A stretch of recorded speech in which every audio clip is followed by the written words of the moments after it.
Hello, hello. Wow. The man, the myth, the legend. I'm not that You're legendary. legendary, dude. Do you know how much money I've made copyright infringing your videos on my stream while we sit here and watch you talk about what you That's talk about? that's amazing. How you doing today, buddy? I'm doing pretty good. Hold on a second. I'm just sending a text to my wife right here. I'm just like so. I'm keeping up to my name. I'm busy. Oh, yeah, that's fine, dude. I'm playing like three different games in the background right now anyway, so you're good. Oh, dude, you're playing. I'm gonna get a game. I'm gonna get a Yeah. game, What are and you we can gonna just play? just game off on two completely different games. I'm gonna play Smash Brothers. Okay, That's what yeah, I'm that's gonna do. sick. Okay, cool.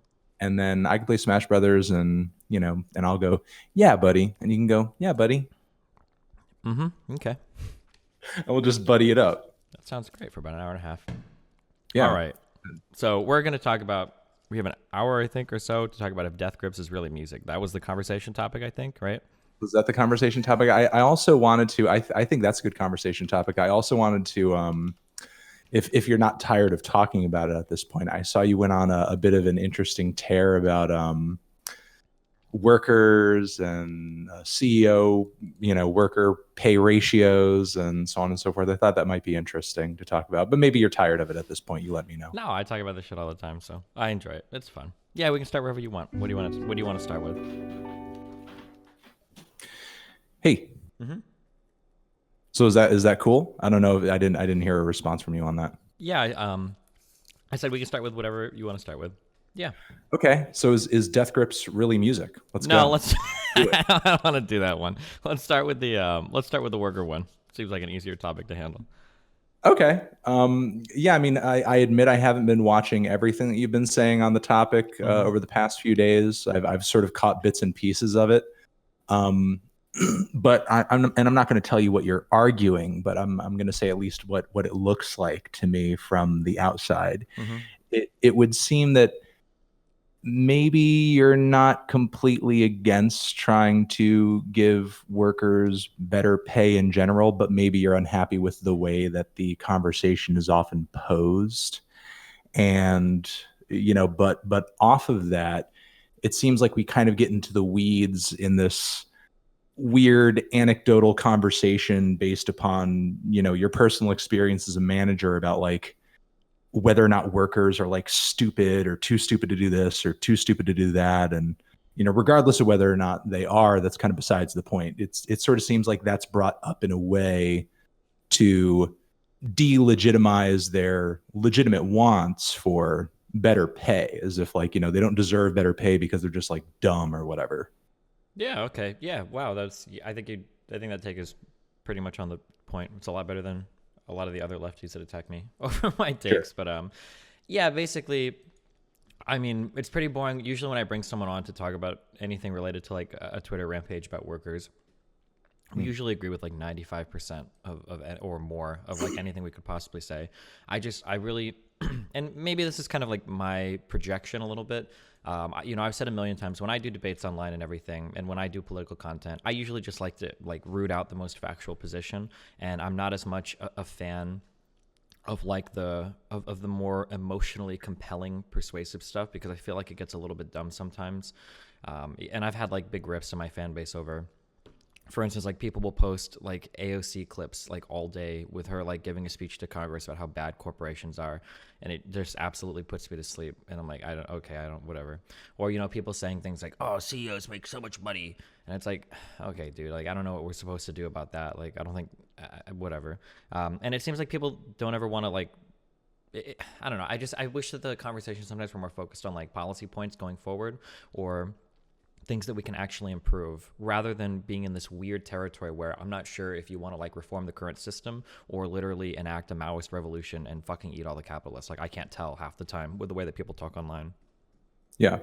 Well, I mean, I think the left is a varied and it encompasses a lot of things. Mm-hmm. It encompasses everything from Clintonites to the Hassan Pikers of the world, Mm-hmm. that sort of thing. And of course, there are going to be disagreements. You can't just sort of like look at the online discourse at the macro level and just like expect to get like a coherent idea of what we're all going to do together as a result of it. And for whatever reason, Yeah, I And I think agree you'll with agree. that. I think you'll agree with this. For whatever reason, the left is not as much homogenous in its views and its goals as the right tends to be. Mhm.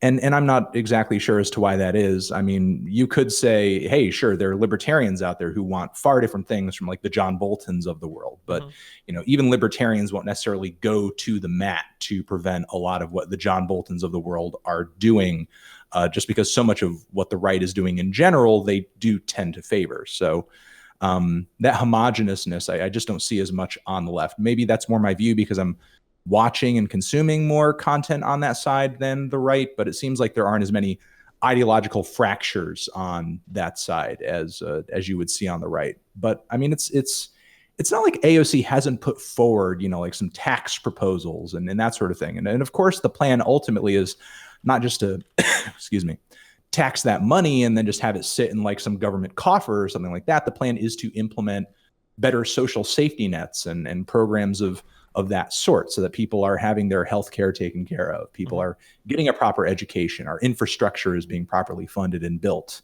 And some of this doesn't even have to happen through taxation. We can simply cut back on our massive and bloated military industrial complex and see a lot of results as of that. The previous, I believe, 100 billion or $75 billion plus increase that we just added to our military budget, I think under the first or second year of Trump, Mhm. alone would pay for free state colleges for anybody who would want to go. Sure. So, And I which is, appreciate that type of rhetoric. Like if you want to talk about, if you want to get on the rooftops and scream like like something like, like, hey, not everybody has healthcare, or education is way too expensive, or there's like an outstanding like $1.6 trillion in student loan debt or whatever. Like these are conversation topics that I love because they point to exact policies that we can use to fix things, right? We need to do something about education. We need to do something about healthcare. And I appreciate those conversations. It's just every now and then, like because of the people that I debate, how like Sargon of Akkad or these other people will do this thing, or Dave Rubin will do this thing where they're like, oh, well, I'm actually kind of on the left, but they spend their whole lives criticizing everybody on the left, and they get a fan base of conservatives. yeah. Yeah, I kind of done that a little bit with where I'm a hardcore capitalist, and I'm very much like a liberal with a capital L, like a classical liberal or whatever. But I spent all of my time shitting on dumb fuck capitalists and being heavily critical of capitalist policy. That every now and then I notice that like, oh hey, I got like a fan base full of degenerate fucking LARPing lefties. So every now and then I just have like I guess my little tantrum to make sure that the people who are in the left in my fan base, like the actual like socialist left, know to fuck off. But yeah, every now and then I have those like kind of I guess those kind of tirades, and that's where that comes from. Yeah. No, and that's true. And I understand the frustration there because you are somebody who debates professionally and maybe sometimes the quality of the debate that's being had and the quality of the points that are being put forward kind of supersedes whether or not the argument ultimately is coming from a good place or would lead to a more positive change than a negative change. Mm-hmm.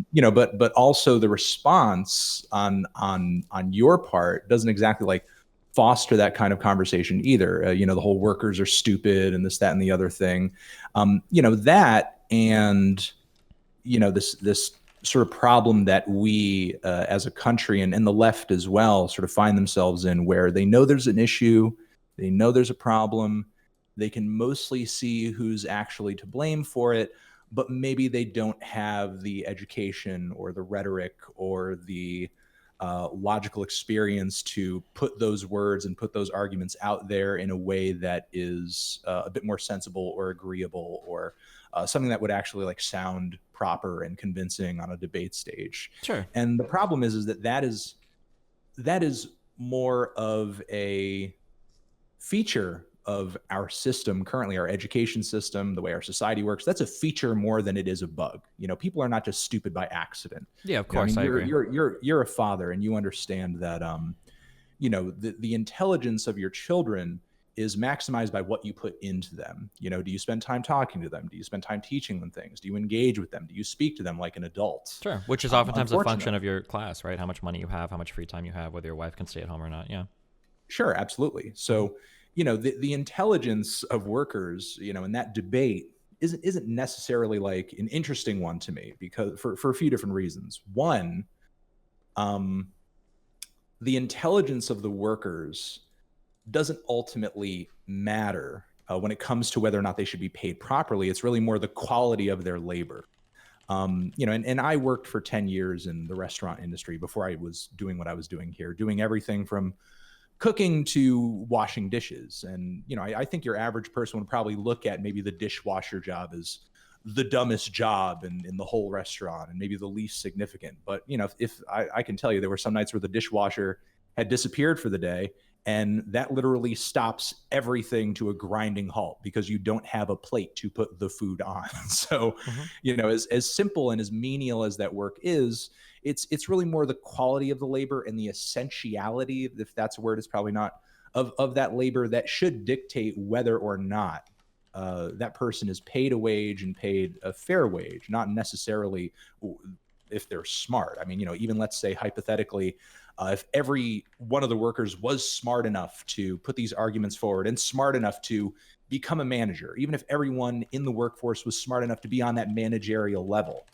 not everyone can be a manager, so it's not even like that added managerial experience or intelligence really adds that much quality to the workforce, because we don't need a million fucking managers. We need a manager, we need a cook, we need a dishwasher, we need somebody doing this, we need somebody waiting tables, we need somebody doing the janitorial work. Everybody has a job that they need to do in order for something like a business or society or some kind of entity to function. Not everybody can be at the top level of decision making. Yeah, of course.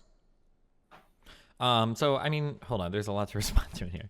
Yeah. So I'm not sure what I guess I'm not. I understand a lot of your descriptions, like, so that obviously dishwashers are essential. I don't know what the prescription is here. So like, are you saying that like because dishwashing is essential, like they ought to be paid as much as like everyone else on the floor? Or I don't. What am I supposed to take I from think that? the concern ultimately, especially in Uh-huh. like the Walmart scenario, because I believe you were reacting to that Brocana tweet. It's not so much that we're concerned that every single person in the company get a little chunk of, I believe you cited something like there are 1.7 million Walmart employees or something. I don't know if McDonald's, that's yeah. accurate, if that's what you said, or it was McDonald's. Mm-hmm. It's not that we want every single one of those 1.7 million McDonald's employees to get a small, tiny chunk of that CEO's $21 million, annual payout. I mean, surely within the McDonald's chain of command, uh, there are people making $40,000, $50,000, $60,000. Those people are not Nathan. the individuals who I would recommend be getting paid more money. And the people at the lowest part of the chain who are being paid a minimum wage that does not suffice when it comes to being able to afford everyday life, being able to sustain yourself. To go back to AOC, even though she didn't maybe put this point when she brought it up in the best possible terms, but I'll try to explain it myself. Labor is a funny thing in that you can vastly underpay for it. It's not like the needs of what it takes for that labor to exist are counted in or accounted for when deciding to pay employees less than what they need to live. Your pay when you're being paid minimum wage, nobody is accounting for the fact that you need gas, you need rent, you need food, you need all of these things before, or else you'll literally die, or you won't be able to even make it to work. Nobody's accounting for any of that stuff. Well, yeah, So but as a that's result, wages aren't supposed to account for that, right? Like that's not when a company is hiring out work, they're not. That's not how wages are set, right? Like how much money does my employee need to afford, X, Y, or Z commodities? that's where the prescription comes in. Mm-hmm. Currently, right now, in our unregulated labor market, with, and the answer is either, a law or regulation gets instilled, or there is advocacy and aid given to the workers so that they are able to unionize and that they can lobby and they can advocate as a group on their own behalf with McDonald's so that they can get the wages that they need to survive. Of course, right now, like you said, in our current labor market, those things are not accounted for. Mm-hmm. But again, that's where the prescription comes in. I think those things should be accounted for. I'm arguing for that. Why not let wages set themselves and just address these things using other policies? So say like tax policy or other sorts of subsidies. You mean in terms of like, I Like, don't so know, let's like say you make under a suggestion. certain amount of years, you have like EBT cards, or you get assistance, federal assistance for types of housing or whatever. Maybe not as shit as Section 8 is, or something would be reworked with that, or some sort of like negative tax rate, or some like earned income, like reimbursable tax credit, like stuff like that. Well, to me, that is. I'm trying to think of the right terminology here Mm-hmm. to say this. Explain the scenario that you just said. I know I've heard people say it before. How I'm trying to put it is, um, here it is. In that scenario, what bothers me about that is that you're essentially privatizing the profits of the labor. You're privatizing the profits of the products that that labor creates, and you're socializing the losses of it. Is essentially what is my problem. You're, of course, like you said, you could tax these people on the back end and say, because you're making so much money and because we need more money as a society to close the financial gap for all of these workers that Walmart employs who need assistance and they need Section 8 housing and they need this and they need that because they're paid like literal fucking dirt for working 40 to 50 hours a week. We'll tax it on the back end. Um, I guess you could do it that way. I guess you could do it by raising wages or giving again workers the ability to unionize or in a government fashion or through laws or through government action better defend unions or workers' rights to unionize. I mean, it sort of seems like you're either taking the money out of the front end or you're taking the money out of the back end through taxation. It's either coming through better pay Well, or it's coming through taxation. And I guess sure. So as long as the outcome is people being able to live more dignified lives, mhm. it's both could be fine. Sure. So the Why in your view is one better than the other? Yeah, so one of my biggest problems that I have with lefties in general, and sometimes even with general Democrats, is that markets exist. Markets are very powerful, and when you do things Sure. that like heavily distort markets, really bad stuff that ends up hurting the people we're trying to help can end up happening. And so I can give like two examples of this: one hypothetical and one real example. Well, one proposed and then one real example. And then firstly, just for addressing, so you said that reimbursing workers on the bottom of the totem pole in order to make it so they can survive on less than living wages, the living wage in quotation marks, is like privatizing the profits and socializing the labor. I feel like we only Sure. feel that way right now because of the way that our tax policy is addressed, right? But I mean, it would be incredibly easy if we had, constituents that were motivated to vote for politicians that would actually enact these policies to target people with certain types of taxes that end up taking money from them in order to reimburse the people at the bottom of the totem pole. So like here's an example of how this works, kind of works in real life and could work even better. A lot of people get upset that immigrant labor sometimes is brought in to do high skilled jobs like H-1B visas, right? However, it would be incredibly easy to take a company that hires workers, foreign workers with H-1B visas, and charge them an extra tax for the money that they make on those employees, and then just reimburse that to the population, right? So now we take people that are winning with some other policy, with like an immigration policy, and then we use our tax policy to address any sort of uneven gains there. And the same could just as easily be said with a company that has employees that are on some type of negative tax program or some type of welfare assistance, right? If you have employees, like X amount of employees that are on this, then you also owe like this type of tax. And then that type of tax can be used to further fund other types of programs. And now you've incentivized companies to either pay people more to avoid that tax, or you've made it so that at the very least, the people that are taking advantage of these types of workers the most are also paying a lot more in taxes. That's why I say people always focus on the wrong thing. People are mad at people making millions and millions of dollars a year. I don't know if people would be mad though if those people were taxed heavily enough that like the money was flowing back into the economy in a way that like hardcore benefits the workers. In that case, if you want to make hundreds of millions of dollars, but you're paying like a 70-80% tax on it, yeah, fuck it, that's fine. Like you can make your millions, and then everybody in the economy will benefit from those types of gains. In terms of Sure. like looking at wait, real quick, It's hold on, I not. just gotta Yeah. finish real quick because you're saying a Yeah. lot of stuff. If you want, like, I prefer to move point by point if you want, so that it's not. But I have so much to respond to. I'm just trying to. The second thing you brought in was like, why do I prefer one world where we address things with like market related solutions rather than the other world where we just do the things that feel good, like give people living wages, blah blah blah. And that's because I feel like when we start doing things that feel good instead of looking at the reality of how markets work, we wind up hurting the people that we're trying to help the most. So two examples of this. One hypothetical is proposed. I don't know if AOC tweeted about this or maybe Elizabeth Warren did, but somebody said something like we should eliminate all credit card interest rates above 15%. And that sounds cool and that sounds good. And actually, on a personal level, I actually don't like credit cards at all. I don't think they should exist. But when you talk about eliminating interest rates on credit cards about 15%, what you're really talking about is probably getting rid of credit cards for everybody that makes below, like 150K a year. These are people that just aren't going to be lent to anymore. They're not going to get unsecured loans on credit cards. And now if that's your goal, is to remove credit cards from like the lower class, that's okay. But that's effectively what you're doing. That's like a proposed policy. And then a real world policy, something that I argued about a lot here, is rent control. People like the idea of rent control because they think that they're helping the little guy, stay in their apartment for a little bit longer. But in reality, they're distorting the fuck out of housing markets. They're only giving preference to people with seniority, not necessarily people that are poor. And they end up hurting a whole bunch of other lower class people that are no longer to afford places to live because rent control has so fucked the market that people aren't incentivized to make new buildings, or the new buildings they make that aren't rent controlled are so much more expensive than they would be otherwise. Okay, sorry. Here again. Yeah. Hold on one second. Let me write down one more thing so I don't miss a point that you just made. Go for it. And then if you want, we can move like point by point, so there's not like so much to respond to. But it's either way is fine with me. I'm just writing stuff down as you talk. Yeah. So the first thing that you mentioned, and maybe this is, some of the loopholes that would need to be closed in order to enact some of the, tax policies that you're talking about, and basically the reimbursement or the social safety net policies that you're talking about.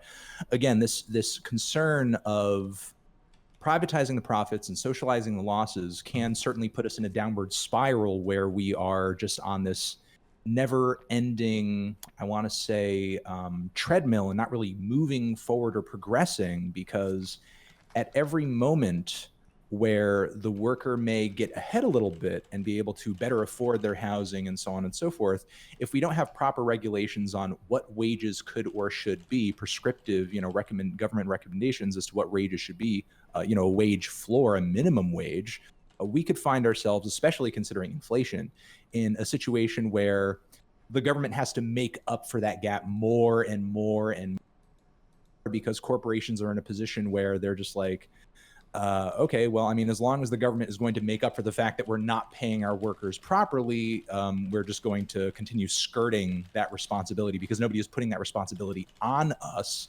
and just allow, I guess we'll continue to maybe get taxed on the back end unless we can continue to lobby in government to prevent that from happening. I just sort of see that as a bit more complicated of a process than just advocating for a higher or a better minimum wage. Or again, it's not even something that, one more time, has to be government instituted if the government did a better job of advocating on behalf of workers and supporting unions. Then the workers, again, could sort of lobby to and advocate to their place of employment collectively better as to what they should be paid, instead of just the government coming in and saying what it has to be, which, I think for a long time in this country, during an age where education was not very good at all, workers and unions coexisted with their places of employment pretty harmoniously. Of course, there was tension there. Excuse me. But still, places like the Auto Workers Union could have probably continued for generations to come, if not for the fact that you had these car companies just decide to, hightail a lot of their factories out of the country to just go produce vehicles more cheaply down in Mexico, which again is something that I think our government could have stepped in and helped prevent, in my view. But I feel like that's another debate entirely. Moving on from there, but again, my concern is more that downward spiral. I don't want to create a situation where companies can just continue to skirt their responsibility to their employees, which, I think that they do have. I do think companies should and do have a responsibility to, the well-being of their employees, at least financially, just as employees come to work and have a responsibility to do their job properly and do their job correctly. But moving on from there to, do you want to do next point? Okay. I was gonna say, do you want to just talk about like this little chunk here? Well, I was going to say, we can go back to that one, but just a few more points that I want to make really quickly, because they're not as sort of fleshed out as the one I just made. Sure. The market versus government sort of intervention point that you made there versus which one of those two scenarios that you see, like which one is more preferable. Personally, in both of those scenarios, I see that as government intervention. It's just different kinds of government intervention. Is the government making laws dictating what payment and, of labor should be and the market in general, or is the government stepping in to basically, make up for those gaps in payment and give people a better social safety net? Still government intervention in my view, but different kinds.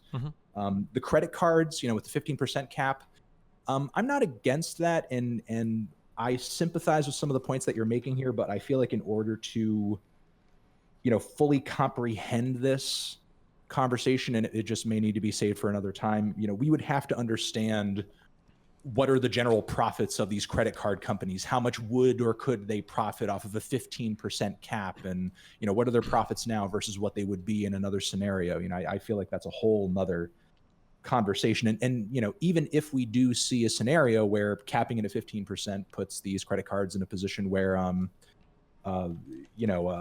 excuse me, where they can't, where they can't lend predatorily to a lot of these people, I think that there is room for a public option, in terms of the banking industry, just like many people advocate for a public option in the healthcare industry. I mean, taking money, saving it at a spot, and giving it back to people and loaning that money out to certain individuals who need that money is not fucking rocket science. You know what I mean? And in fact, there's way less risk involved when you have the government doing it and they're not taking that money and putting it all into the fucking stock market to turn a profit for themselves. So if we do see a scenario where, these people are no longer being lended to, there's certainly, like a USPS type option the government could provide to help those in need who might need a loan and might need some isn't this the same thing that you just complained about before, though? So, like, if you're talking about pooling money with some sort of government-related bank, and then that bank is lending money to people, isn't that people privately benefiting or privately profiting in a way off of, like, a socialized risk? Isn't that kind of the same thing? Especially if these are unsecured loans like a credit card would be. Well, the government, you mean in terms of, like, the public option from the government? Or... Yeah. Well, I mean, it wouldn't be run in the name of profit. It would be, just like a government program. That just lends money to people? Yeah, just like the USPS just sends people's packages to wherever they need to be. Well, I guess it's different, or I view that differently because the USPS is like paid for. That's not like taking out loans or whatever. But maybe, I guess that's like a more complicated conversation. I mean, America, I would have to do a little bit more research on it, but I don't think this idea or this concept is all that unique. I'm pretty sure there are other first world countries out there that might have public banking, But again, sure. I would have to look into it. And as far as the government provided housing thing, I would actually advocate for a similar solution there. I agree with what you're saying. It's not necessarily good for the health of the market for the government to step in and and necessarily dictate this is how much this place is going to cost. Sure, it does help people, and I feel like in this point in time it's necessary because people do need a place to live. But with the proposed taxation and infrastructure spending that a lot of people on the left want, I feel like there could potentially be discussion worth opening for housing and proper shelters and so on and so forth for people who might need that service. I feel like that would probably be a better solution to the problem than just going to whatever apartment building and deciding what apartments for the person selling those apartments what they should be worth. Okay, let's okay, so I'm going to back all the way up to talking about the loopholes that we would close to enact tax policies. Sure. Yeah, to prevent that downward spiral. Yeah. Okay, so you're talking about that treadmill sort of scenario. So I feel like so in one way, you talk about a downward spiral being companies are trying to pay less and less to workers, I guess, because they value their labor less and less, but we continue to compensate with the government, and that eventually that will lead to a downward spiral where people are being paid almost nothing and we're having to compensate it almost entirely with the government. I feel like this could potentially be a problem, but I don't think that the problem is necessarily that companies are paying less and less to this labor. I feel like the problem is we shouldn't be protecting labor that we need to move on from. So for instance, like we talk about how a labor union could have maybe prevented some of the jobs being exported to Mexico, or that the labor unions could have kept that manufacturing in the United States. I would argue that that would be a negative, that modernizing our economy is very important, and this is something that needs to be addressed with our education policy. That the way to make it so that our wages continue to climb and climb isn't to have a strong union to say, hey, we should get paid $750 an hour to work in a manufacturing plant, but rather, hey, we're going to educate our citizens such that the majority of citizens have the ability to become highly educated, have the ability to move into like white-collar-esque jobs, things like engineering or stuff like that, that's like the way forward, and not trying to like hopelessly hold on to jobs that were good, 50 or 100 years ago. Um, like I feel like okay, hold on. Fuck, sorry. There's so many things to talk about. When moving forward slash progressing. Yeah, I feel like that. I feel like that's the way to like move forward or to progress where we are in the economy. That the way to do that is by modernizing our workforce, not by holding on to jobs and trying to keep them from being exported.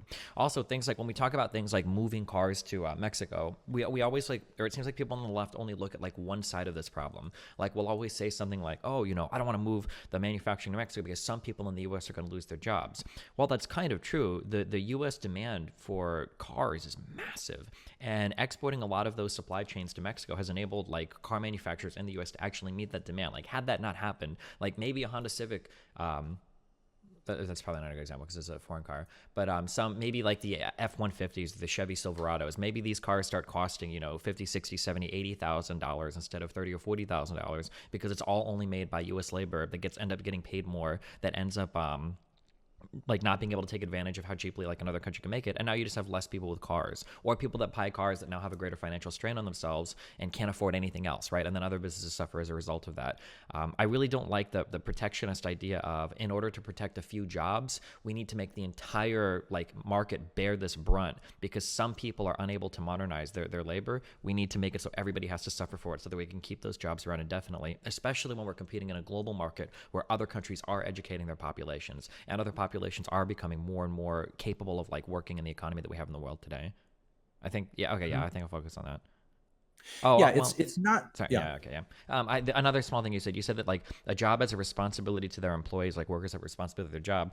In the sure. U.S., I don't think workers have a responsibility to their job. You can up and leave at any point in time. I don't know how I would feel if you did have a Yeah, yeah, responsibility to your no, job in that that's sense. that's Yeah. that's absolutely true. But you do Mhm. have a responsibility to your job if you want to keep that job. And obviously the worker wants to keep the job. And I Mhm. mean, if the worker does good work and the employer doesn't want to put forward the effort and the money it would take to find someone else, they want to keep that worker there.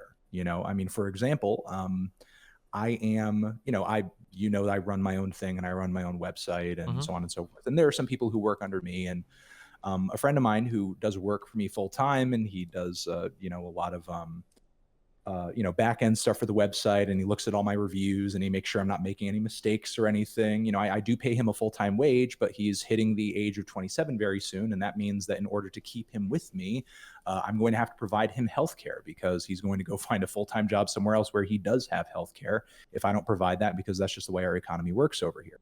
So, I do have a responsibility to him if I want to keep him in this Well, spot, wait a which I second. do. I don't Where are want to you? put forward the effort. Where are you Hmm? from?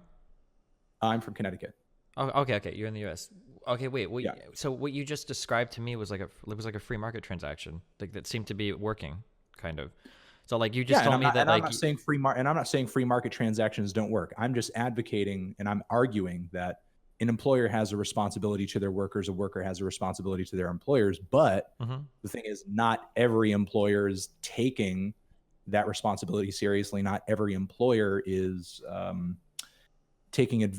not every employer is following those rules. You have Walmart, for example, that will routinely put workers at the 39-hour thresholds just so that they don't have to pay for any benefits for Well, them. yeah, You but know like, what I look at mean? the comparison here. I'm willing to bet, or I mean, I would bet this is obviously true. Whatever friend you're talking about in terms of paying him, there probably aren't very many people that can work his job. I'm guessing, right? That could do everything that he's doing, that has the level of familiarity with you. So like, there's not like a million people that could just step in and take his job. Whereas like for an average Walmart employee, that's not going to be the case. Your friend has the ability to negotiate for a better wage from you, which would include healthcare, not just because the government is telling you to do it, and not just because he has like a strong union, but because in your case, for high skill labor, markets do seem to work more effectively because he could just go and get another relatively high skill labor job. I'm guessing your friend's not going to quit helping you and go work at Walmart. That's my guess, right? He's probably going to do something like of a similar skill or something that pays like competitively in his field. And in that case, I would argue it seems like the market is working really effectively. You're pressured into buying healthcare for your employee because if you don't, he's going to find somebody that does. But that only works because that employee has like labor that's actually worth selling. He's not just like a retail person or just somebody that's like, doing an easy manufacturing job, something that we should be educating our population like past, I think. Yeah, no, and I agree. Everything that you just said is absolutely true. However, just because, in my view, my friend is difficult to replace, That doesn't mean that his labor isn't essential to what I do, just in the same way that the labor that the Walmart workers do is essential to what Walmart does. Sure, you could argue that they are more replaceable than than my friend is, because of the, I guess, lack of experience required to work at Walmart. But if they stopped working, Walmart would stop working, just in the same way that if my friend stopped working, a lot of what I do would stop working. Again, it's got little to do, in my view, with the experience or the the intelligence or the work history of the individual, and more to do with how essential that person's labor is to the function of the company. Well, but And it I agree also with what that ability to stop working though also comes down to how many people can fill your job, right? Like Walmart workers going on strike, that's going to be pretty. That's like that's a pretty easy thing to deal with, because there's like a million people that could step into any of those front level jobs or frontline jobs or low level jobs and take them. So like that strike is going to be really hard. But if you're looking at like the Hollywood what is it, the Actors Guild, like when those people go on strike, like there's not as many people that can just step in and fill those jobs, and you feel that, right? Like a lot of shows in the U.S. It was just like 5 years ago. I don't know, it was a while ago when all the nightly shows like started to either rerun, or they were cutting skits or stuff, or they weren't doing as much stuff, because you can't just have people step in and fill those roles. Although to some extent that's also because, well, no, I guess there were some scabs, I guess you'd call them. There were some scabs that function there too. Yeah. But what you're highlighting here does have a severely, it's a bit of an apples and oranges thing. And the very obvious difference between these two is, you were just sort of citing my friend and saying, he has the ability to advocate for himself and so on and so forth. And Walmart workers don't have the ability to do that. The ability, or rather the difference between the, scenario you just cited with Hollywood and Walmart workers, is that the Actors Guild is a group that actively works in its own interest. That's people working in the entertainment industry, acting collectively in their own interests, fighting for their own rights in the industry, fighting for, proper financial, the word I'm looking for is, advocating that they're paid properly is all I'm trying to say here. Meanwhile, Walmart workers don't have that ability. And I'm not just saying that they can't collectivize. There are actions that Walmart takes to actively prevent their workers from assembling in that same manner. Which is ultimately the biggest difference there for me. Yeah, but I think that the replaceability of your labor like has a big impact on your ability to do this as well. Like if we could imagine like two employees, like if I have one employee that I guess for my YouTube, right? I've got like one employee that does like, or I guess I've got like a team of people now that do like YouTube stuff for me. If I were to take an employee that does that versus another employee I have that goes and gets coffee for me every morning, right? If my YouTube people were to come to me and they're like, hey, Destiny, like I want you to pay us like 10 or 20% more, or else we're going to go work for somebody else. And then my coffee boy came up to me and was like, hey, I want you to pay me 10 or 20% more, or I'm going to go work for somebody else.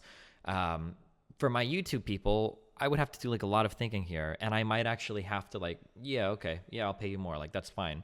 Because that labor is much harder to replace. To find somebody that can work at that level of competency, that can just step in and take over, that has the experience, the skills, et cetera, right? That labor is like really valuable. It's high skill. It's hard to find other people that can do it. Whereas for like the coffee boy, it's like, oh, okay, well, I can find like a million other people to fill this position. Like, okay, bye. Like I'm firing you and hiring somebody else, So it feels like, to some extent, like I don't disagree with the existence of unions in areas where, it seems like companies have like way more power than employees. And it seems like right now in the United States, it seems like holding capital is far more powerful than just selling your labor. And it seems like there's more power that rests inside a corporation. So I don't disagree with the existence of unions today. That probably would be good. I just don't like the overall mentality of we need to save jobs instead of modernizing our workforce by investing more in education. I'm not advocating for the save jobs thing. I mean, I think that look, it would be a lot easier for, I think, the workforce and Americans to move beyond a lot of these jobs if they weren't literally their lifeline, because it's your job that gives you access to housing. It's your job that gives you access to medical care. It's your job that gives you access to a whole host of other things that without you literally die.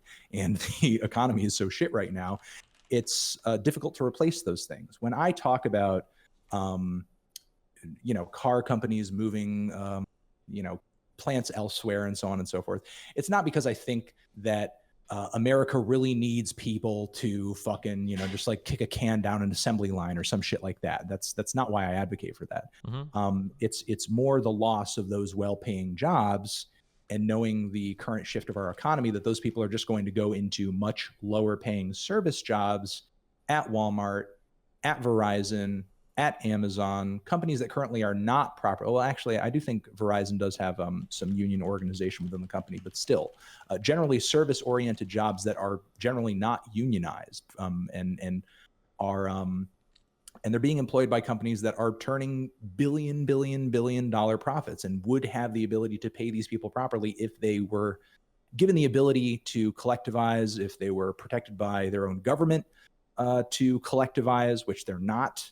Again, I agree with your I don't know if scenario like for that some of one these. that one single coffee boy doesn't really matter. Mhm. But again, that's the appeal and that's the importance of collectivizing. That the company can't single one person's needs out and say "fuck you," you're done, because people get together and say, okay, well, and I sort of disagree with your characterization of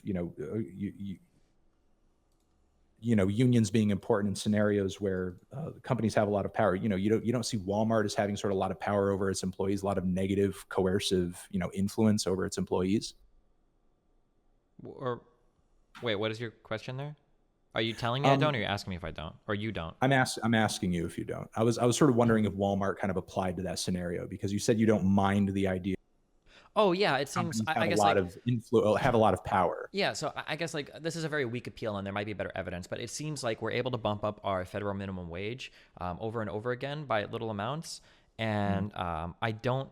It doesn't seem to have any like dramatic impacts on unemployment or anything, or any impacts at all. Like it seems like Yeah. so like the evidence there, or it seems to be that markets aren't setting wages effectively, and that corporations could probably afford to pay like a little bit more. And it seems like workers aren't able to negotiate, which would lead me to believe that corporations like Walmart do have more power than the employee when it comes to negotiating a wage. That seems to be the case to me, which is why I would be in favor of like unions, in these types of situations. I'm not in favor of unions that advocate for saving dying industry, though. I don't care about manufacturing jobs in the United States. That shit should be automated, or we should export it to other countries. I don't think like a poor family that lives, on $30,000 or $40,000 a year should have to pay $10,000 more for a car because Detroit is worried about losing manufacturers. I think Okay. that's wrong. Look, Yeah. all of that I agree with. All this is true. Okay. But I guess you need to understand that these unions are trying to save these jobs because in the act of doing that, they're literally trying to save these people's lives. And maybe if less of those lifelines and less of those responsibilities were literally put onto the employer, because the employer has to shell out money for, you know, healthcare. The employer has to shell out money for whatever kind of benefits they've advocated for with the union. Maybe if less of those needs, those health needs, those retirement needs, and so on and so forth, the brunt of that, maybe if the brunt of that was more shouldered by the government and less by whatever company people were working for, then and only then would we be able to have workers kind of move more freely and openly whenever a certain industry does die out and a certain kind of labor isn't really as necessary as it used to be. Yeah, but so here's like a problem when we start to get into like oh fuck, somebody did a really good quote. I think the quote was something like, in a capitalist economy, companies would dump their waste right into the river to maximize profits.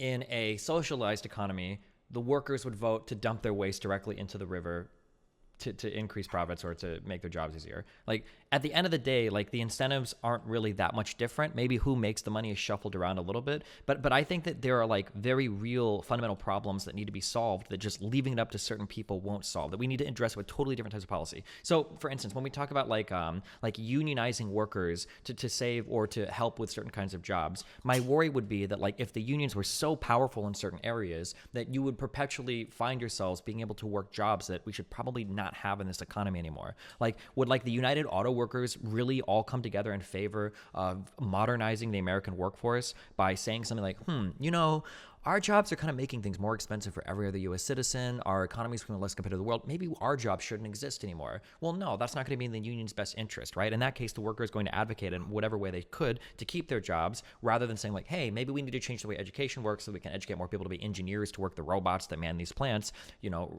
I guess that's kind of my problem with like leaving things up to like the person in the front line, or like democratizing the workplace to some extent, is people will always vote like in their own self-interest, but that's not necessarily in the interest of the entire country, and in some ways it can like run counter to the interests of the entire country as well. Sure, people collectively can vote for something that is bad, and people in smaller groups can advocate for policies that are bad for the larger whole. However, I do see this river dump example, and of course, like under leftist scenarios and socialist scenarios, you can have bad outcomes. You can have you can have authoritarianism and things like that. But Oh, and to be clear, I'm not saying under your scenario that, that you would get rid of all government too. I'm not saying that like, oh, well, the socialists would have no regulations at all. I'm just saying that they wouldn't fix all the problems of people. I just think that depiction's a little reductive, especially if you're talking about a collective of people who literally have to live in the neighborhood where that stuff is being dumped. You know what I mean?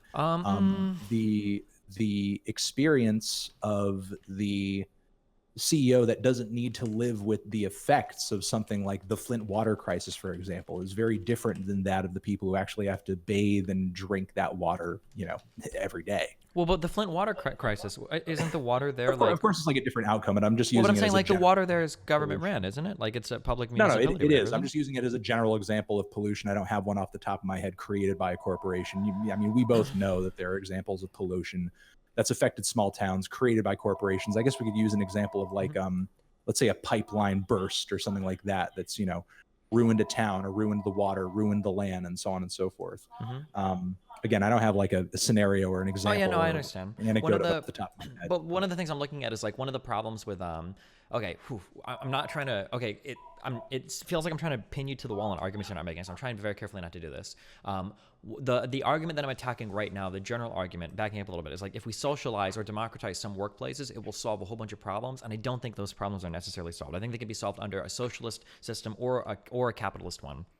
And so coming back, when we look at like the pollution thing, like when you're talking about like pollution, one of the problems of pollution, and one of the reasons why it's so hard to regulate, isn't because decisions are made by a CEO that is really far away or blah, blah, blah. The problem is because pollution often has negative or ill effects that aren't felt by the people directly doing it. That's like the number one problem with pollution. That's why pollution is considered like an externality that's not accounted by any market force. Because if you dump a whole bunch of shit in a river, you could do it downstream and it doesn't impact you at all, but then the people that live in the next town over might get fucked, right? Or you pollute the fuck out of the air and it destroys, the air quality in other places, These are the problems with things like pollution. Much the same with things like manufacturing, where maybe you advocate for positions that save certain types of jobs, but then it ends up increasing cost to other people around the country, and you don't feel those ill effects because what you need is like a central regulating body, like a federal system that actually accounts for that. That socializing or democratizing a workplace in that place doesn't really give us any positive impacts at all. It just changes that like self-interest model, maybe from a couple of like owners or board people to like more workers, but it doesn't necessarily improve all of us as a whole, which is what I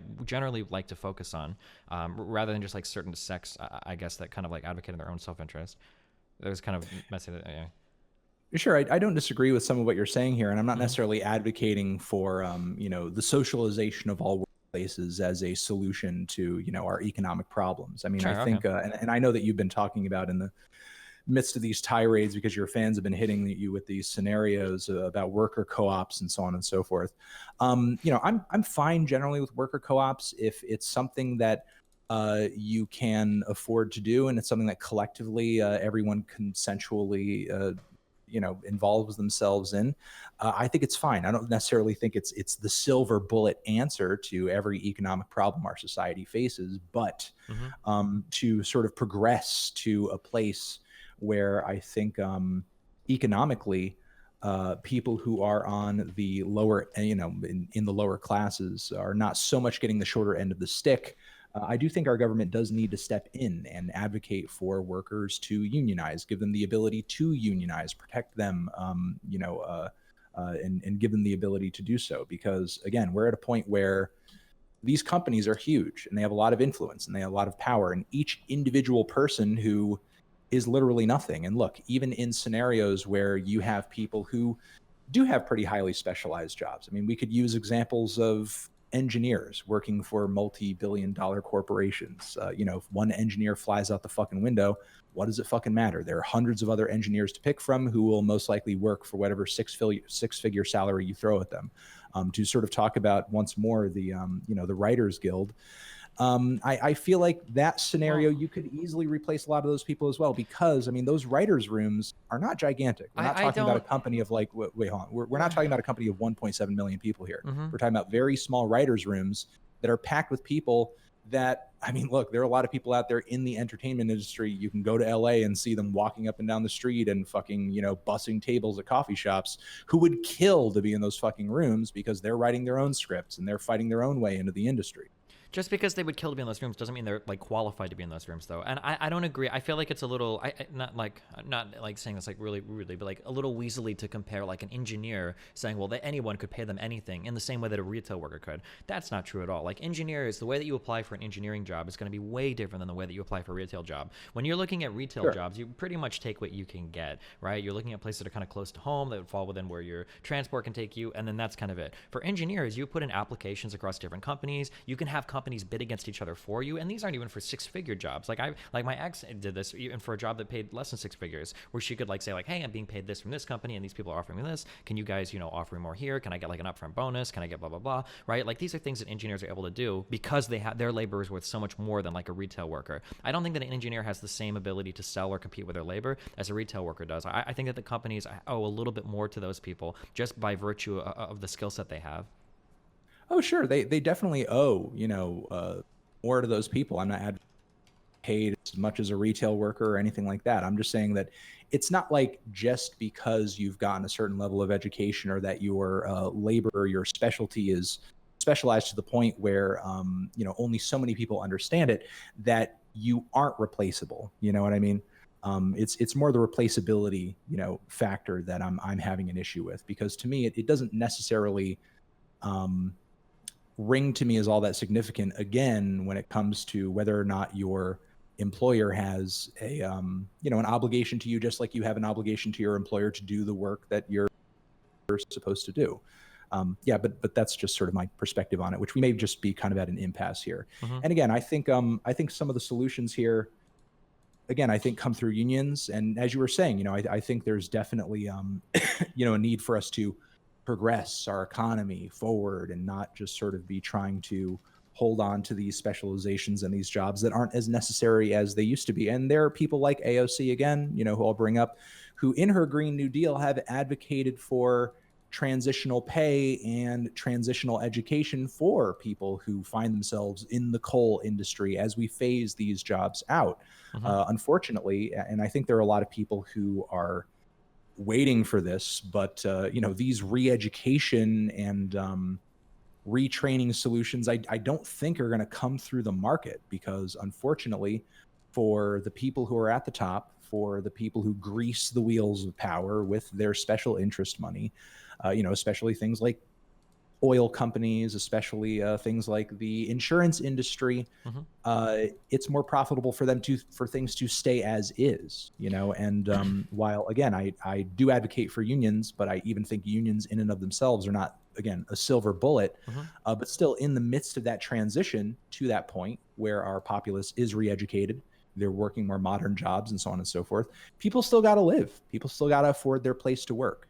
So even if something like raising the minimum wage, even if something like making sure the government is protecting union workers and helping workers unionize, these I see as something that can be essential to allowing people to live dignified lives in the midst of these times. In the midst of this transition, that it's going to take a while to get us to, Yeah, for because sure. we've been kind of running our country in a very fucked up fashion for a long time. Yeah. And we're not just going to wake up tomorrow, pass a law, and it's like all going to be over. Yeah, all of these problems are incredibly multifaceted. Like even anything I talk about when I talk about changing education, the effects of any of those changes aren't going to be felt for at least a generation, right? Because you've got to run people Exactly. through It's the going to be an schools. entire generation of Mm-hmm. people that you're going to have to educate differently for, a new series of jobs. And like you said, we're not going to see the effects or the benefits of that for a long time to come. Mm-hmm. Yeah, I don't necessarily disagree.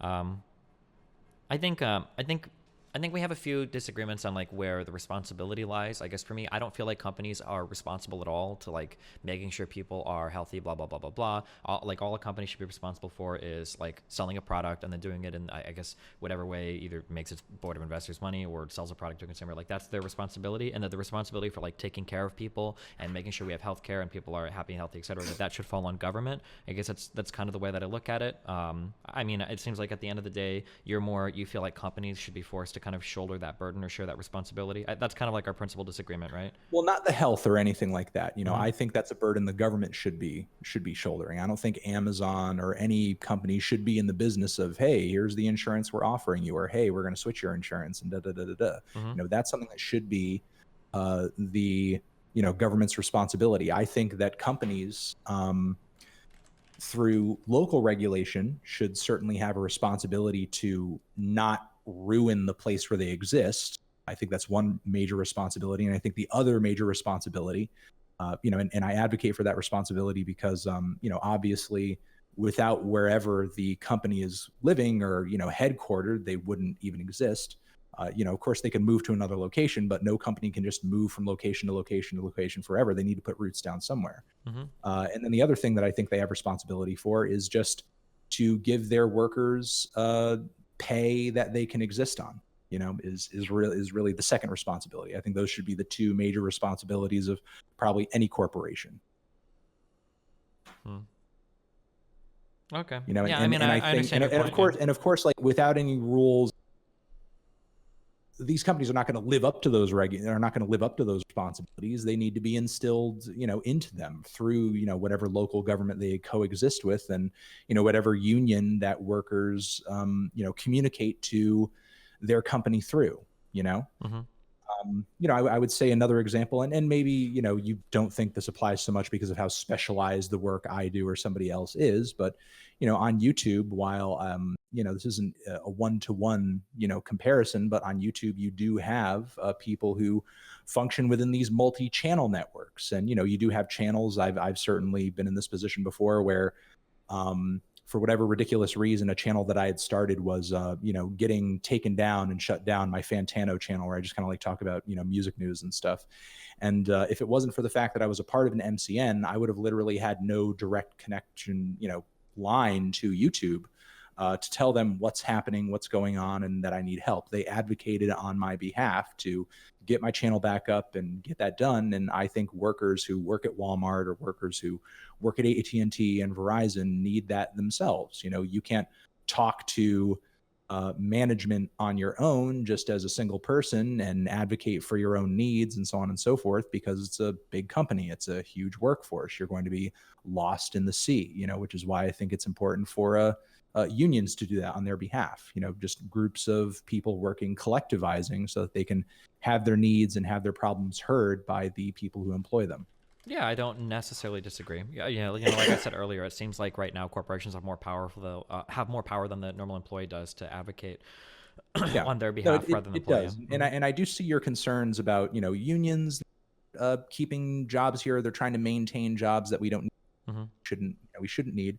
Well, if again, these are desires and these are functions that unions serve only because of the tumultuous economic times that these workers live in. If we had properly subsidized government housing, if we had government health care, if we had a jobs program in this country that wasn't the fucking military, it would be easy for these people to just say, okay, well, fuck it. I'm not going to work this coal job anymore because not only is it being phased out, but, having fucking coal miner's lung is not all for me either. I can easily just enter myself into this government re-education program, retraining program, and learn a new skill that doesn't endanger my life and will keep me around for my family. But unfortunately, right now, our government doesn't provide those, and then even I would take even a more benefits. extreme position on that. I don't think re-education or retraining necessarily works either. I think that's been tried before and there's no evidence. Like the fact is that like when you're 45, 50 years old, if you've been trucking or coal mining your whole life, you're probably not going to like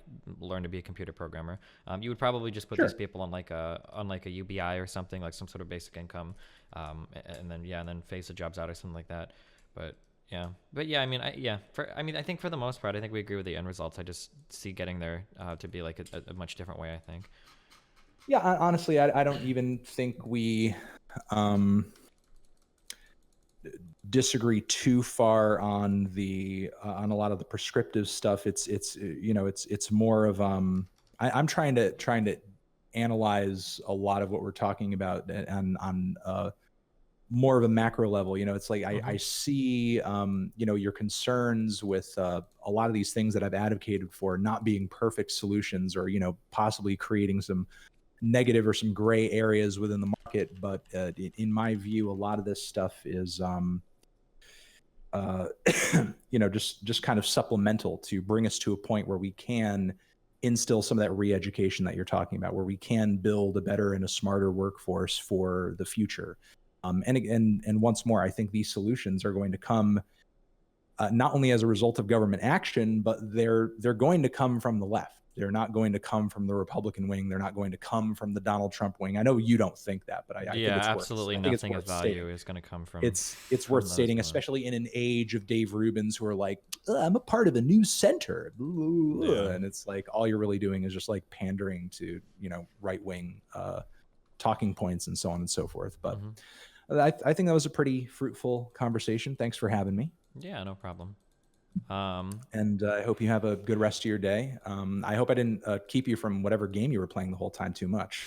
Oh, don't I worry. know you're I probably gained like like fucking 7 killing it. levels in the background, so it's actually really, this is very fruitful for me as well. I know you were probably just fucking killing it in the background while you were doing this whole Yep. conversation. So On my second secret stream. Yeah. yeah, you didn't even yeah buddy me one time. So I really appreciate that. Yeah, I actually have like a no, no yeah. Wait, hold on. I have to ask you one or two music questions. I have to, okay? Okay, one or two music questions is Yeah, fine. quick one.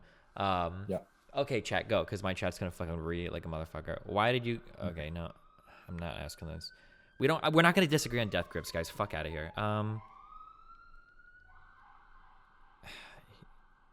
God damn it. When is Ankh going big?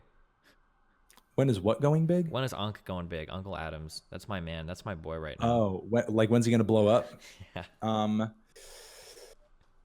I think he's just on the verge, man. He's really on the cusp. I think Uncle Adams, he's playing the long game, and I think he's a more cerebral rapper. He's a more cerebral artist. He's not this guy who's just going to blow everybody away with one single hit. I think he's slowly Mm-hmm. going to snowball his fan base Here. into millions and millions of people who will slowly discover him, and then look into his back catalog and just like see the fucking Uncle Adams Da Vinci Code and everything he's written up until this point, and just be blown away by the large and basically perfect body of work that he's put out so far. Okay. All right. One more. I'm taking this one from chat. Could you ask him why he dislikes math rock and Chan? I think there are certain strains of math rock that I just find kind of boring. I mean, there are certainly a lot of groundbreaking bands such as Shellac, as well as Drive Like Jehu or Yehu, as well as Don Caballero, that I think are really cool. Mm-hmm. I'm not so much into the weird fusion of math rock and emo and very ultra virtuous playing that has no soul to it. And that generally I just have an issue with in a lot of math rock today. And Chan, I think, is somewhat guilty of some of those issues. Maybe not all of them, but they are a group whose sound is just so pristine and sterile that it kind of turns me off. I don't get a whole lot out of it. Okay. I don't necessarily disagree. Yeah. Okay. God damn it. Okay. Do you have to leave like right now, or do you have like 5 minutes? Are you? I don't want to like keep you. You could throw one more at me right now if you. Okay, I'm sorry because my fan base said I'm like dodging these questions. So okay, fuck it. Okay, the Death Grips one I know we're gonna agree on. We'll try the Yoko Ono one. Okay, my fan base is gonna hate me if I don't bring this up. Okay, so my position on Yoko Ono, okay, is that firstly I do agree with your take that there's a lot of circle jerks where people are just like, oh, Yoko Ono's so bad, fucking horrible, blah blah blah. So maybe my opinion is more on experimental music in general. I have a harder time accepting experimental or avant-garde music from somebody that has no foundation in music whatsoever. That like the concept of like, oh well, I'm gonna do something groundbreaking or breaking the rules, blah blah blah. I guess gets tainted a little bit for me when the feeling is, well, it seems like you're not really doing anything experimental or groundbreaking. It kind of seems like you just suck shit and you're doing something that's kind of kind of shitty, but you're trying to say it's groundbreaking. And that was always kind of the impression I got. And I went on and I tried to listen to like a lot of different Yoko Ono stuff, and I never saw anything that showed that like she's competent at anything related to music. It doesn't seem like she's a great singer. I don't think she has any amazing songs or even good songs. It kind of seems like she gets up, she wails a little bit, and she does some stuff that has like, like different types of song structures or whatever. Like nothing is that great. And she just seems like overall like kind of a shitty musician. There you go. That's my position on Yoko Ono. Do you agree or disagree, or what parts of that go? Hit me up. I don't disagree that Yoko Ono is skilled in the same way that like a musician would be traditionally skilled. I do, however, see her as having made some some compelling music in the past with John Lennon, and I'm not going to disagree that if John wasn't there in the periphery, would she have even made music? Would we know about her music? Like, no, of course not. However, I feel like ultimately at the end of the day, what matters is whether or not the song itself appeals to you. It's not really like the music itself appeals to you. It's not necessarily like, is it the skill level of the person? Of course, like I've been handed demos time and time again where, somebody hasn't really, I don't know, I guess the word I'm trying to put forward here is, hasn't done the homework. They kind of suck, and they clearly don't know much about production or songwriting or singing or really anything. I've heard a lot of like really shitty demos and so on and so forth that try to be experimental, but they just come off very shallow because what they don't know is very apparent. Yeah. And look, I'm not going to advocate for Yoko as being like this super studied musical genius or anything like that. But I will say, prior to having been with John Lennon, Yoko in her own right was an artist, and I feel like a lot of her philosophies on creativity do carry over into her very strange perception of music and how it should sound and what it should be. And I think I'm not going to say it again, she's like an amazing singer either. It's really more about how weird her voice is, how weird her vocals are. It's how, sort of strange her presentation is. And she's certainly influential, to the likes of Bjork. If it wasn't for the vocal risks that somebody who, here's another thing. There is a degree to which music study, and people who are students of music will tell you this too, there is a degree of music study, or there are certain types of music students who their studies end up just couching them into a single fucking perception of music and what it is and so on and so forth. While Yoko Ono is not exactly a studied musician or, a virtuoso or anything like that, her lack of, I guess I want to say, indoctrination into what music traditionally is and should be, put her in a position to be able to experiment wildly and in a way that was unlike any female singer before her. Oh, sometimes okay. you do Sometimes you do kind of need that outside perspective to kind of put a different sort of sound or view or something into the bloodstream that nobody else has before. Okay. I think that would be a whole other discussion, but okay. Yeah, okay, gotcha. Yeah, and look, I think Yoko Ono's lack of experience is bears out in how spotty her discography is. However, I do think there are some real highlights. There are some beautiful tracks on Double Fantasy. There are some beautiful tracks on Season of Glass, where she's kind of tributing John Lennon and so on and so forth. There are some very exciting and noisy and blistering songs on the Plastic Ono Band record that she did with John, as well, that I like quite a bit. But outside of that, I'm not like a huge Yoko Ono discography head or anything like that. But if I didn't say this already, you can't really deny how she kind of set the stage for singers like Bjork. You know what I mean? By the time Bjork was doing what she was doing, Yoko Ono, a lot of those weird vocalizations had kind of been explored in a way. You know what I mean? It was no longer. Another thing about Yoko Ono is, a lot of the hate on her music is just because John Lennon's and the Beatles audience is just like the worst group of people to be introduced to it. I definitely agree with that. The idea that usually when I hear somebody start a conversation off oh, Yoko Ono is fucking garbage, it's usually like an eye roller. Because generally the opinion is going to be somewhere along the lines of she destroyed the Beatles or something dumb like that. It's kind of like the effect of I'm sure you might have heard about or maybe that terrible, a lot of people see it as terrible, that collaborative record that Lou Reed put out before he died with Metallica, that Lulu album. Okay. Which again, I don't know if you've heard it, but it is this heavily maligned and mostly because Lou Reed fans fucking hate Metallica, and Metallica fans have no fucking tolerance for Lou Reed and his weird ass fucking poetry. So, like, you know, it's not even that the album itself is the worst thing in the world in my view, but it is the weirdest combination of sounds that each audience of each fan just does not want to hear at all. Gotcha, sure. Okay. It reminds me a little bit, I think Kenny G released an album where he played over like Louis Armstrong, and I think every jazz fan like collectively lost their fucking mind over it. But yeah. Okay, cool. All right. Well, hey, I appreciate the conversation, buddy. Yeah. Do you have any, do you you wanna... fucking buddied me right there. Thank you. Yeah, buddy. Dude, you don't know how I say that word so fucking much. But I tried really hard not to. It's okay, my guy. Okay, my guy. All right, my dude.